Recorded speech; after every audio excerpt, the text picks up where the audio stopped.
kalakbay. With me beside me is si Federica from Rib Sarap, one of the cashier here. Pwede mo ba kami kwentuhan ano yung best seller nyo dito sa Rib Sarap? Ang best seller po namin dito is yung marirecommend ko sa inyo is yung ribs. As in talaga yung ribs talaga. Alright. So, magkano naman yung halaga ng Rib Sarap na nire-recommend mo para sa ating mga kalakbay viewers? Murang-mura lang po. Okay. With rice na po siya. With rice? Bali yun po yung ribs. Okay. Ano po niya yung contain. May rice siya, ribs tsaka with sauce at pork.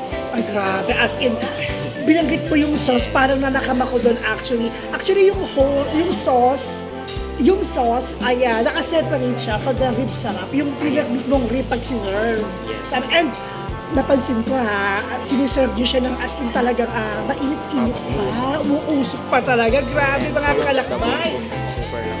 Super lambot. Ayan. You heard it from Frederick.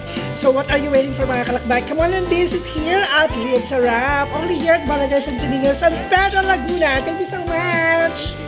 Maraming salamat mga kalakbay sa pagsama po ninyo sa akin dito sa Rib Sarap. Thank you for watching.